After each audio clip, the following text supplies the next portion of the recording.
The rain pounded against the hospital window like a relentless accusation, mirroring the storm raging inside me as I held Mom's frail hand for the last time. Her eyes, once so full of fire and laughter, fluttered shut forever, leaving me adrift in a sea of emptiness that threatened to swallow me whole. At 18, I wasn't ready to say goodbye, but cancer didn't care about readiness. It just took and took until there was nothing left but echoes of her voice telling me to be strong.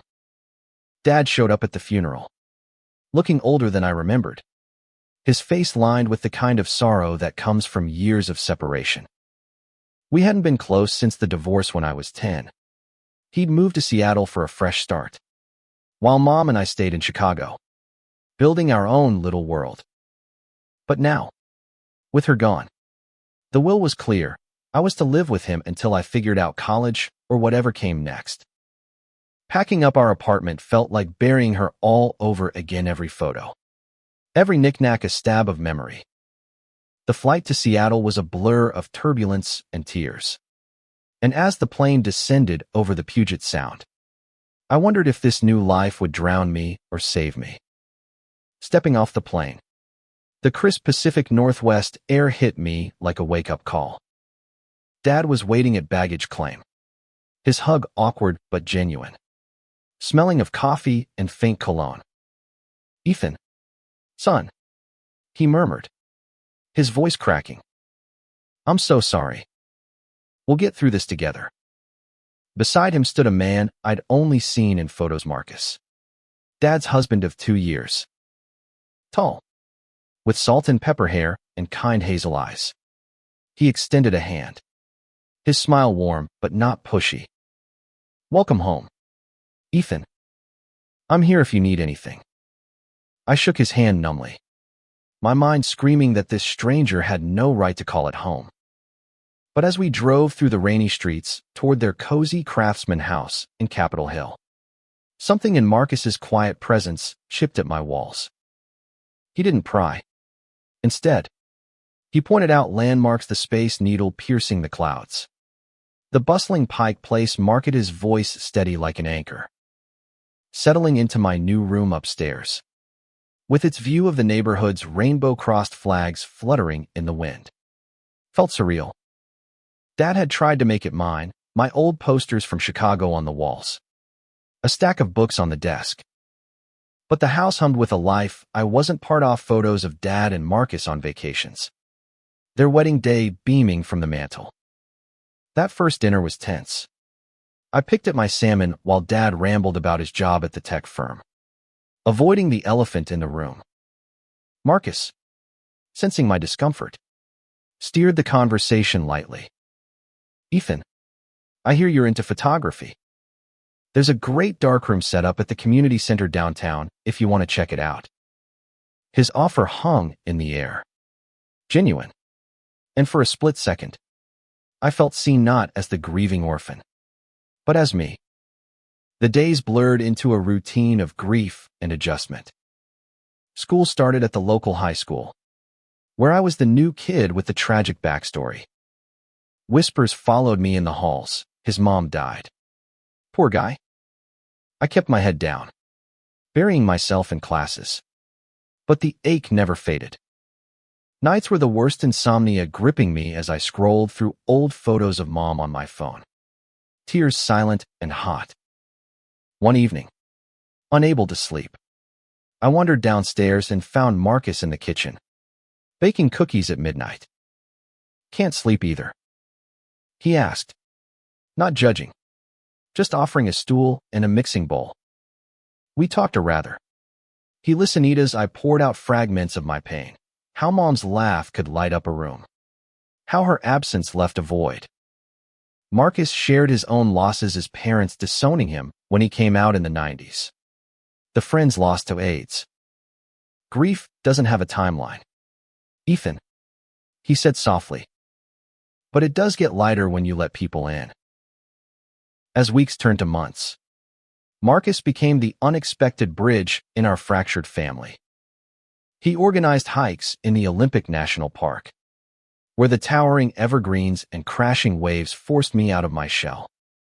Dad joined us sometimes, but it was Marcus who matched my pace, pointing out wildlife and sharing stories that made me laugh for the first time in forever.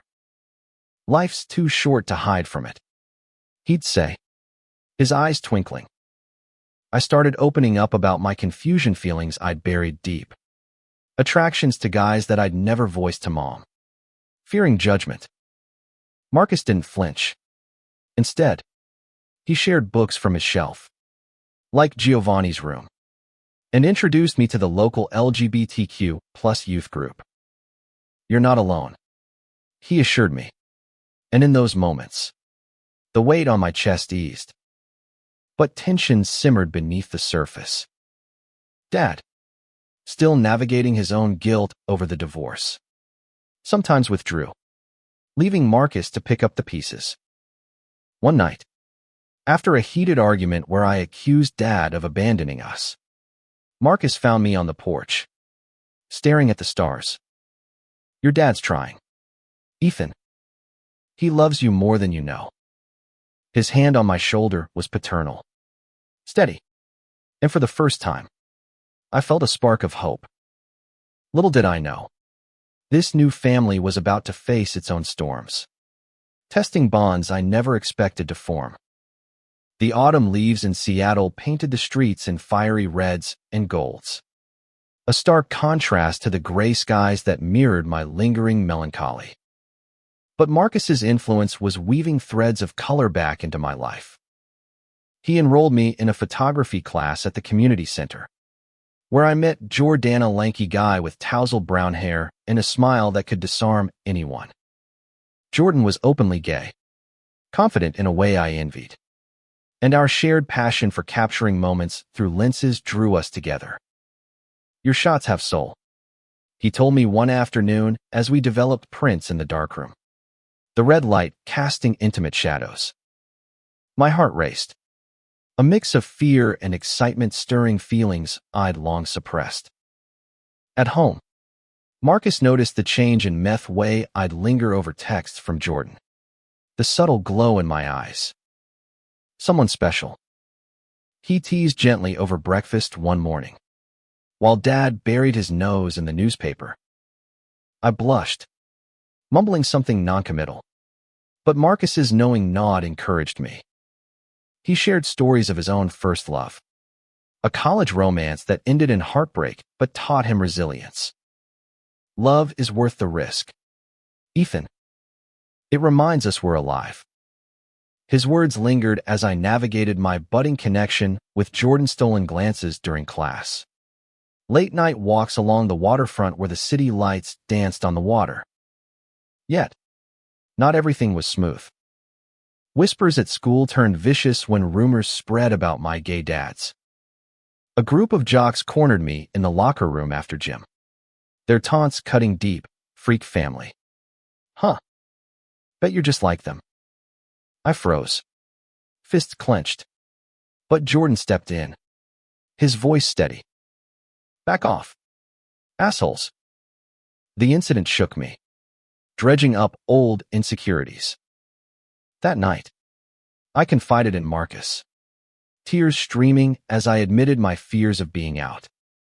He held me like a father would, his embrace warm and reassuring. "The world can be cruel, but you've got us." And Jordan sounds like a keeper. Don't let fear win. As Thanksgiving approached, the house filled with the aroma of Marcus's famous apple pie, a tradition he started to blend our worlds. Dad invited extended family aunts and uncles from his side who hadn't fully accepted his marriage. Tension crackled like static.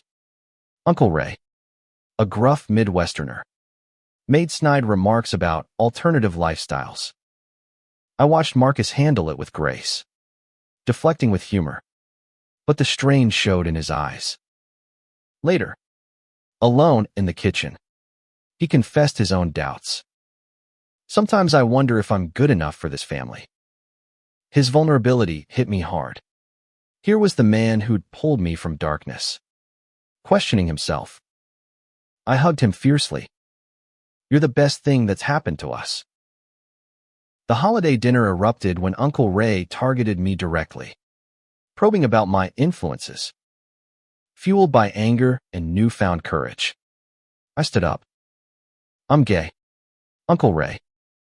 And if you can't accept that, or Dad and Marcus, then leave. The room fell silent. Dad's face a mix of shock and pride. Marcus squeezed my hand under the table, his support silent but profound. Uncle Ray stormed out, but the air cleared, leaving a sense of unity. Dad pulled me aside later. I'm proud of you, son. And sorry it took so long for me to be there. Jordan became my anchor in the aftermath.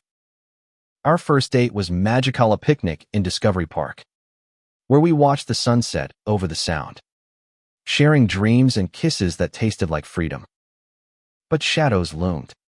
Jordan's family was conservative, and he hadn't come out to them yet. What if they reject me like they did my cousin? He worried. I echoed Marcus's wisdom, holding him close. We'll face it together. Our relationship deepened, filled with stolen moments and whispered promises. But I sensed a storm brewing, secrets that could unravel everything. Meanwhile, Marcus organized a family trip to San Francisco for Pride Weekend, a chance to celebrate openly. The vibrant streets, alive with rainbows and joy, were a revelation. Dancing in the parade with Dad and Marcus, I felt truly alive.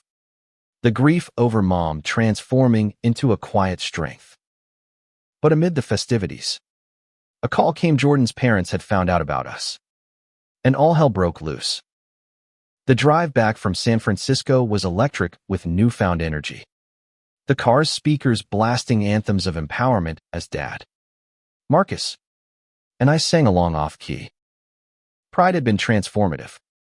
Seeing thousands embrace their truths ignited something in me, making my coming out feel like a victory rather than a battle. Marcus, ever the guide, shared historical tidbits about Stonewall and Harvey Milk. His passion infectious. This is our legacy. Ethan fighting for the right to love. Dad nodded, his hand on Marcus's knee, a quiet affirmation of their bond that warmed me. Back in Seattle, reality crashed in. Jordan texted frantically, "They know. Come over." I rushed to his house in the suburbs, finding him on the porch, eyes red from crying. His parents had discovered our messages, unleashing a torrent of disapproval rooted in their strict religious beliefs. "They want me to go to counseling to fix me," he choked out. Rage boiled in me, but I held him, promising we'd navigate this. That night, I brought him home. Marcus, without hesitation, set up the guest room. "You're safe here," he told Jordan, his voice firm yet compassionate, embodying the father figure I'd come to rely on. The next days were a whirlwind of support. Marcus connected us with PFLAG resources, attending meetings where parents shared stories of acceptance. Dad, drawing from his own journey, talked to Jordan's folks over coffee tents. But a start. Love isn't a choice, he urged them. Meanwhile, Jordan and I grew closer in adversity. Late-night talks on the roof, stargazing as we dreamed of a future unbound by judgment. His touch, gentle and affirming, healed wounds I didn't know I had, turning grief into gratitude. But cracks appeared in our haven. Dad's work stress mounted, a big project deadline loomed and he snapped more often, regretting it immediately. One evening, after a blow-up over chores, he confessed his fears. "I feel like I'm failing you again, Ethan. Like with your mom."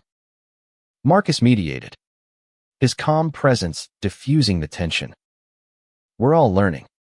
Love. That's family." His words resonated, but I sensed his exhaustion. Being the emotional glue took a toll. School became a battleground. The jocks escalated their harassment, egging my locker with slurs. Jordan and I reported it, but the administration dragged their feet. Frustrated, we organized a walkout with the GSA club, demanding better policies. Marcus showed up with signs, chanting alongside us, his pride evident. "This is how change happens," he said, hugging us both. The protest made local news, drawing both support and backlash. Anonymous threats online targeted our family, shaking us. In the midst of chaos, romance bloomed. Jordan and I escaped to Whidbey Island for a weekend, courtesy of Marcus's insistence on recharging.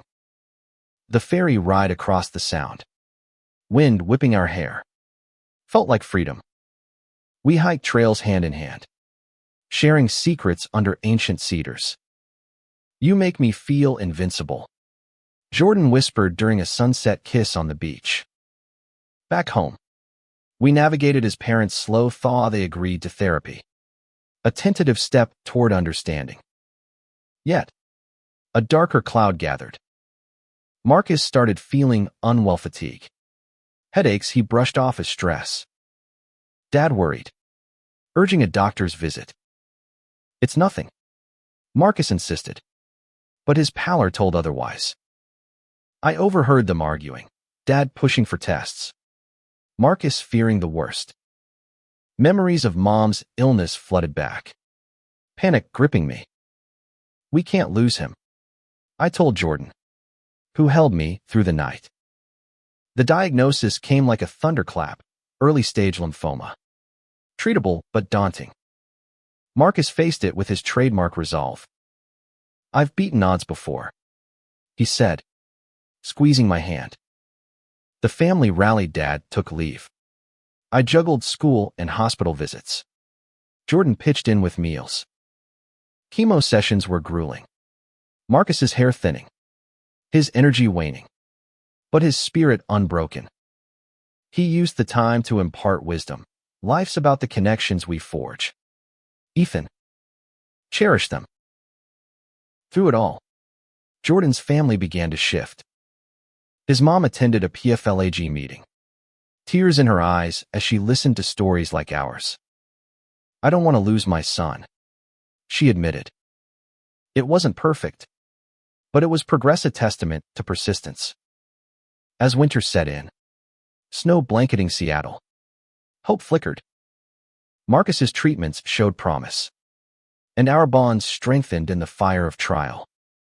Christmas lights twinkled across Capitol Hill, transforming the neighborhood into a wonderland that contrasted the sterile hospital halls where Marcus spent much of his time. Chemo had taken its toll, his once vibrant frame now frail, but his eyes still sparkled with determination.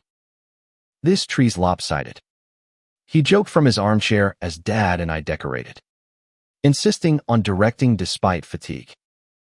Jordan helped, stringing garlands with care, his presence a balm for us all.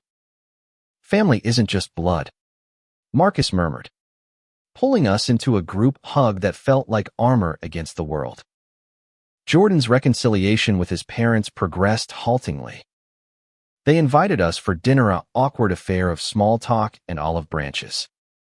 His dad, a stoic engineer, admitted, "We were scared, but seeing how happy you are, we're trying." It was a breakthrough, fueled by Marcus's quiet advocacy via emails sharing resources. "Change comes one heart at a time," he'd say. Meanwhile, our relationship deepened. Jordan moved in temporarily, his laughter filling the house, turning routine into joy.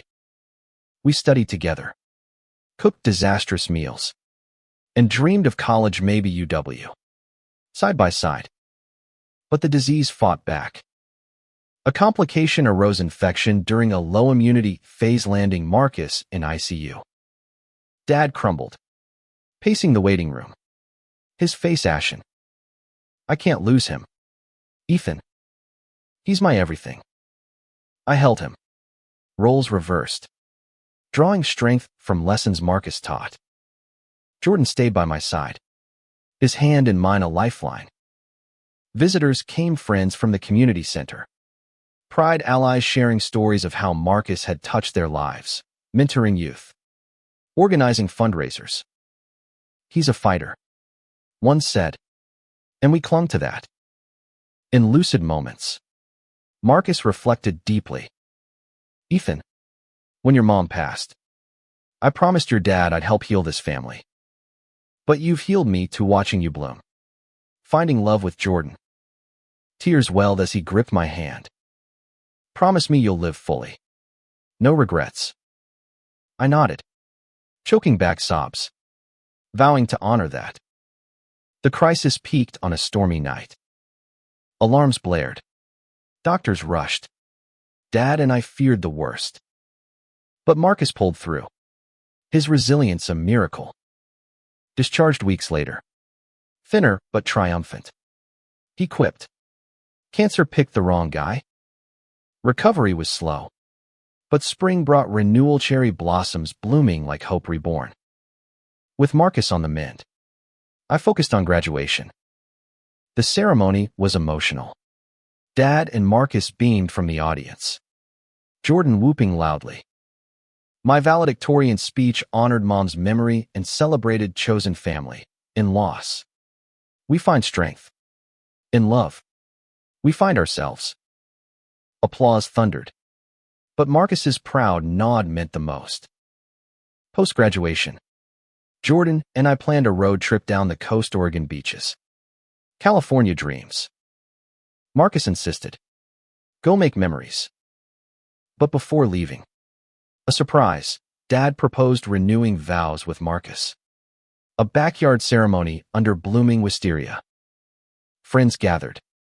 Rainbows everywhere.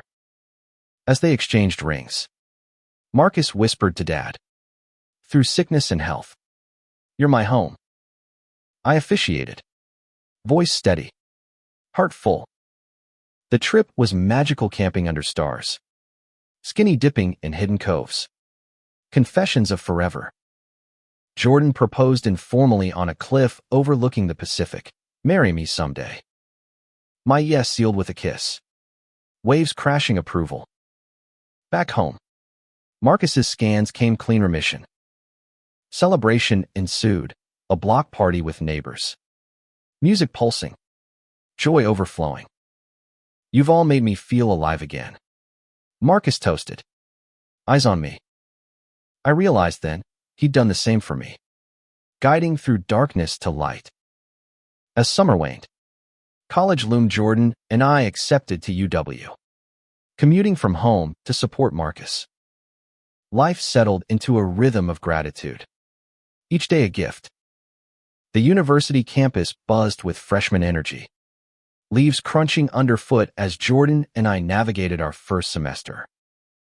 Majoring in photography and journalism respectively. We balanced classes with stolen moments in the quad. Hands brushing discreetly. Home remained our sanctuary. Marcus, now in full remission, resumed his graphic design work with vigor, his laughter echoing through the house again. Dad doted on him, their love a model of endurance that inspired us. But old wounds resurfaced. A letter arrived from Mom's side of the family, estranged relatives questioning my lifestyle after seeing the protest news clip. Your mother would be ashamed. It read. The word stung, dredging up guilt I'd thought buried. Marcus found me staring at it, tears blurring the ink. Bullshit, he said firmly, crumpling it. Your mom loved you unconditionally, I know. Because your dad told me stories. She'd be proud of the man you're becoming. His words mended the tear, reminding me family is chosen, not imposed. Jordan faced his own trials. His parents, though progressing, struggled with our engagement plans, whispered. Not official yet. A family dinner turned heated when his dad balked at the idea. Marriage. You're too young. Underlying bias simmered. Jordan stormed out, doubt creeping in. That night, in our room, he confessed fears. What if we're rushing? What if they never accept? I held him, echoing Marcus's mantra, love wins with time. We recommitted. Rings from a thrift shop symbolizing promise. K-drama escalated when a campus group invited me to speak on LGBTQ plus youth experiences. Nervous but empowered, I shared my story: mom's death. Moving in. Marcus's role. The audience connected. But backlash followed, online trolls. Echoing school harassers. One night. Slash tires on my car, hate crime suspected. Police investigated. But fear lingered. Marcus, drawing from his past activism, helped file reports and rallied support. We've come far. But the fight continues, he said, his fire reigniting mine. Amid turmoil, romance flourished. Jordan surprised me with a weekend in Vancouver driving north. Border crossing smooth. The city's vibrancy mirrored our passion, exploring Stanley Park. Dining on fresh seafood. Hotel nights tangled in sheets. You're my forever, he murmured, tracing my skin. Returning, we announced our engagement to Dad and Marcus over dinner. Cheers erupted. Marcus teared up. Welcome to the family. Officially. Planning ensued, small wedding envisioned for next summer. But health scares returned. Marcus's checkup revealed a shadow. False alarm, but rattling. It prompted deeper talks, wills, futures. If anything happens, promise you'll keep living, he urged. We nodded. Bonds unbreakable. Community involvement grew. We volunteered at the youth center, mentoring kids like I once was. One teen, Alex, mirrored my struggles, grieving parent, questioning identity. Marcus guided him, passing the torch. Seeing the impact filled me with purpose. As winter approached, a breakthrough, Jordan's parents attended our engagement party. Hesitant but present. His mom hugged me. Thank you for loving my son. Tears flowed. Walls crumbling. The holidays were magical: tree trimming, cookie baking, reflections on growth. Marcus proposed a family tradition, writing letters of gratitude. Mine to him: you didn't just welcome me. You revived me. Thank you for showing me love's power. New Year's Eve. Fireworks over the sound. We toasted to resilience. Life, once shattered, now mosaic, beautiful in its complexity. Resolutions set. The new year brought clarity and closure. Jordan and I dove into studies. Our engagement a beacon amid rigors. Marcus's health stabilized. His energy returning for garden projects, planting bulbs, symbolizing rebirth. Dad retired early, cherishing time together. Our home pulsed with life. Dinner tables lively with debates and dreams. A pivotal moment came when I visited Mom's grave in Chicago, first time since the funeral. Jordan accompanied, hand in mind as snow fell softly. Kneeling, I whispered updates. I found love, Mom, and a family that heals. Peace washed over me, her spirit feeling close. Back in Seattle, I shared photos with Marcus, who nodded knowingly. She's with you always. Wedding preparations ramped up. Venue, a cozy park overlook. Guest list intimate. Invites went out, including Jordan's family, who RSVP'd. Yes, a full circle win. Marcus officiated, his eloquence perfect. Rehearsals were joyful, laughter overriding nerves. But drama struck days before. A storm flooded the venue, forcing a pivot to our backyard. Chaos ensued, tents rented, flowers rearranged. Marcus orchestrated flawlessly, his leadership shining. Adversity makes the best stories, he quipped. The day dawned clear. sun filtering through leaves. I stood at the altar, heart pounding, as Jordan walked down the aisle, eyes locked on mine. Marcus's words wove our journeys. From loss comes love. From pain, profound joy. Vows exchanged, mine promising eternal support, Jordan's vowing adventure. Ring slipped on, kiss sealing it amid cheers. Reception buzz dancing under stars. Toasts heartfelt. Dads, to my son and son-in-law, may your love endure like ours. Marcus's, Ethan, you came to us broken. Now, you're whole. Jordan, cherish him. Cake cut. First dance slow and sweet. Honeymoon in Hawaii beaches. Hikes. Intimacy deepening. Returning. We settled into married life. Apartment near campus, but home visits frequent. Marcus's influence lingered. We started a blog sharing our story, inspiring others. Responses poured in, youth finding courage. Families reconciling. Years blurred, but milestones marked, graduations. Careerism as a photographer capturing queer stories. Jordan in media advocacy. We adopted a rescue dog, then considered kids. On our 5th anniversary, a gathering, Dad and Marcus. Graying but vibrant. Marcus, cancer-free for years. Raised a glass. Life's twists led here too, feeling alive. Reflecting. Mom's death shattered me, but moving in rebuilt me. Marcus didn't just fill a void. He ignited my soul, teaching love's transformative power. In America's diverse tapestry, our story echoed, acceptance heals. Love conquers. The end wasn't an end, but a beginning, cycles of growth. Humanity's heart beating strong.